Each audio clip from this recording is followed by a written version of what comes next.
Good afternoon, everybody. Aquatic here with the Real Report. I just want to give a big shout out to you guys for getting that last video over 500 views and about 20 likes. Let's see if we can do the same on this one. Also, 95% of my viewers are not subscribed, so make sure to hit that subscribe button with the notification bell to stay up to date. Really, truly helps me out a lot. Again, thank you guys for the continued support. Let's hop right into the Real Report for August 5th, 2022.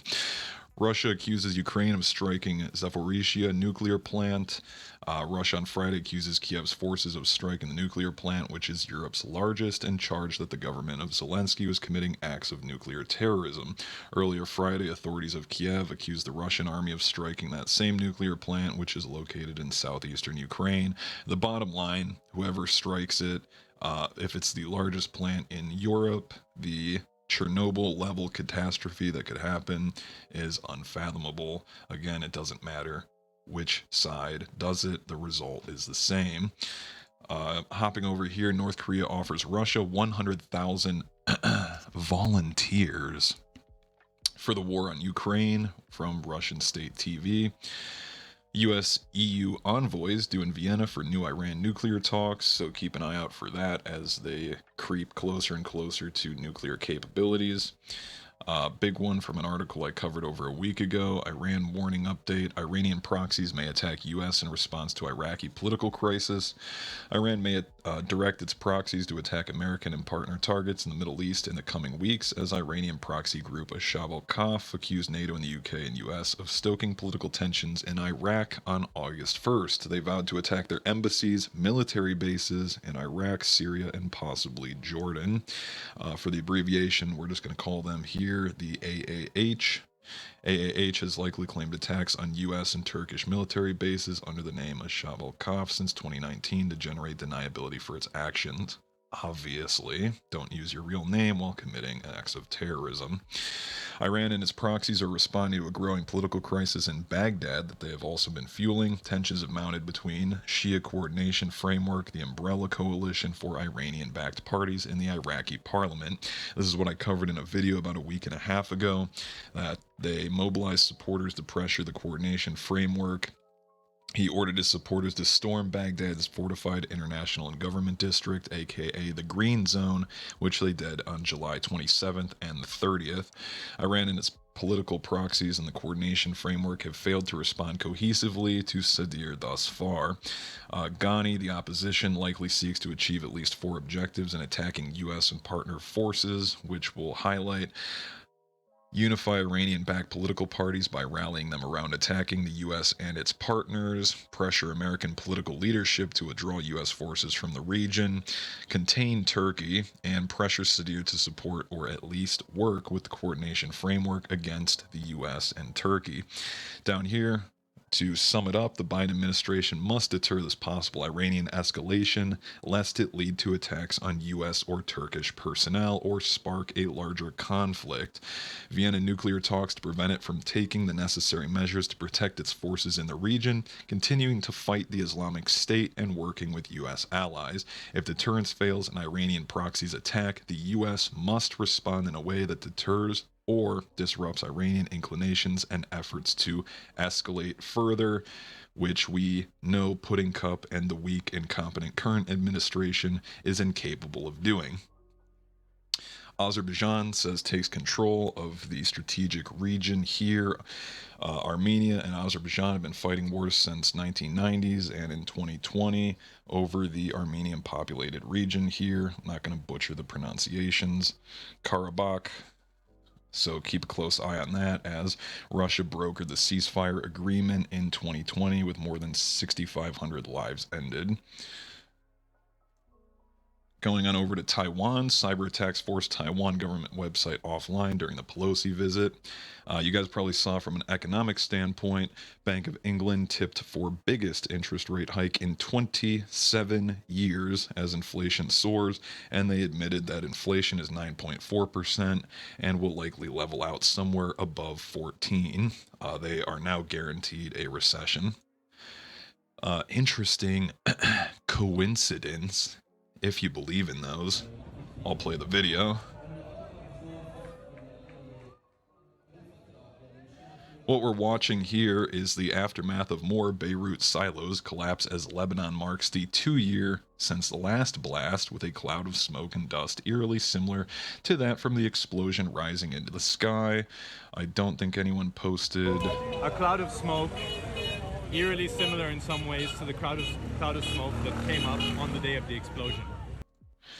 So this happened 2 years ago. You guys remember that massive fertilizer ship exploding next to the buildings, and on the 2-year anniversary it happened again. Hopping on over to Chinese Taiwan again, and Japan this time involved. Chinese missiles believed to have landed in Japan's EEZ zone. Ballistic missiles fired by China are believed to have landed in Japan's exclusive economic zone for the first time ever, Tokyo's defense minister said Thursday. 5 of the 9 ballistic missiles launched by China are believed to have landed within Japan's EEZ zone. Serious problem that affects our national security and the safety of our citizens. For reference, the EEZ extends up to 200 nautical miles from Japan's coastline. The minister declined to comment on China's intentions regarding the drills, but nonetheless called them extremely menacing. Here we've got a video of them launching missiles over Taiwan.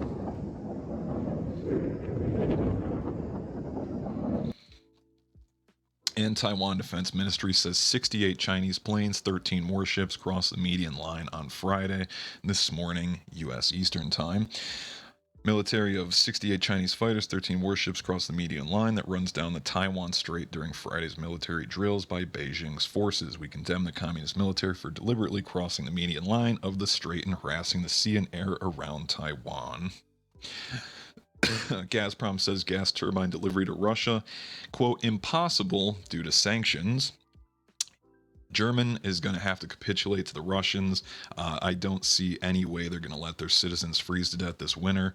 I really don't think they have a choice but to give in and get fuel flowing. German oil refiners observe runs on diesel and heating oil halts deliveries. Latest sign Europe's energy problems are worsening is that Austrian oil and gas firm OMV AG halted crude product deliveries from storage facilities to Germany amid a run on supplies. Germany is said 2 storage facilities in the southern part of the country are observing a current run on heating oil, and this is possibly due to the crisis-driven market shortages, thus excessive speculation and stockpiling. Combination of the issues has led to diesel and heating oil in southern Germany, Austria, and Switzerland. First in the energy disruption due to Western sanctions on Russia. Second, OMV's refinery maintenance with the turbine debacle, and third, falling water levels on the Rhine River have reduced deliveries of crude product shipments from the North Sea. Quick one here. I was going to cover this in a separate video, but we'll hop into it as it relates to the next 3 articles, and we'll wrap this up, guys, so stick around for another minute longer. 13 hospitals cutting services in the United States. Several hospitals scaling back services for a variety of reasons, including financial challenges and staffing issues. One of them, Cleveland-based university hospitals, scaling back care at 2 hospitals and consolidating services. Hazel Crest advocates in South Suburban Hospital is ending labor and delivery services. Hospital cited a decline in births as the reason for the change in obstetric services, with a 40% decrease since 2015. That is an astronomical decrease. 40% in births? Huh. Wink, wink. St. Mary's Health System will close its maternity and women's health services line. Interesting. Beverly Mass Hospital announced in May that it is closing its freestanding birth center in September because of staffing shortages. Boston-based Tufts Children's Hospital closed its pediatric inpatient units. Commonwealth Health ended services at its emergency room in PA. The ER is part of the health system's regional hospital of Scranton, PA. Williamston, North Carolina-based Martin General Hospital is planning to close its intensive care unit temporarily on August 1st amid nursing staff shortages. Lakeside Medical Center in Belglade, Florida announced plans in late June to close its baby delivery unit, another maternity ward. Hospital will keep its maternity departments open with prenatal and midwifery services. Tampa, Florida. Another one in Florida. Shriners Hospital for Children ended inpatient care after they gave them a 120-day notice of the plan on March 31st. McLaren St. Luke's Hospital in Maumee, Ohio, ending labor and delivery services. Another one. Stafford, Connecticut-based Johnson Memorial Hospital planning to close its labor and delivery intensive care and medical surgical units. Another labor and delivery intensive care closing. And Pueblo, Colorado-based Parkview Health System will close its 25-bed inpatient adult psychiatric unit, decline in patients.